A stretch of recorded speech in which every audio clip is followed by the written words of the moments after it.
child something that my father never gave me, and that was his attention and love.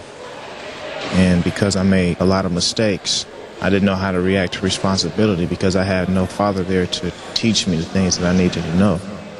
I can honestly say I had a very good, sound childhood. When I think of my childhood, I think of great memories and high adventure. Pop was a military man, straight up, in-your-face guy. Didn't take no for an answer and expected his children to perform 110%. I kind of miss my dad.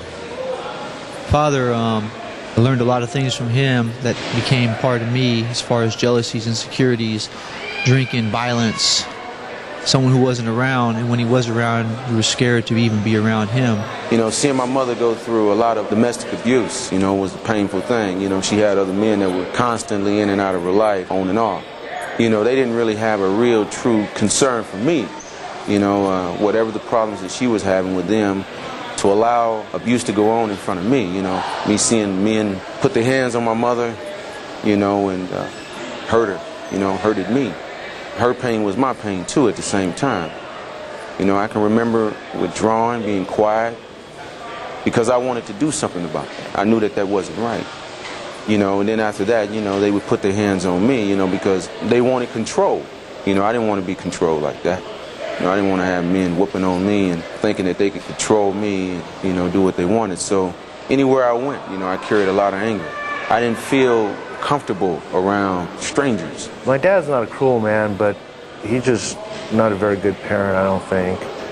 I think my dad tried to make amends, but I just couldn't be around him because just his presence frightened me. I was, you know, because I guess when I was young, the only time I seen him is when he was beating the heck out of me. It was like he was gone at work, and when he was there, it was like, boom, you know.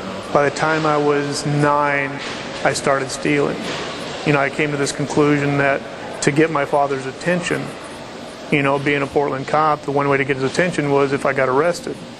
And I didn't get arrested the first time until I was 10.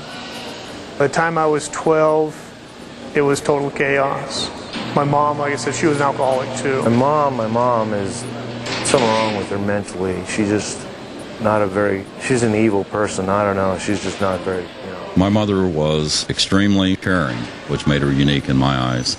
Was home all the time, never held a job, was a farm housewife. Mother, to me, is abandonment, because we were left at the school we were going to when we were still with our mother, and 3 people in suits came and picked us all up out of our classes in the middle of the day. I was 7 years old, and they told us that our mother had left town and didn't disclose where she'd left. They were supposed to pick us up and take us into custody. What does a 7-year-old kid feel when he hears his mom left and he'll never see her again? Me and my mother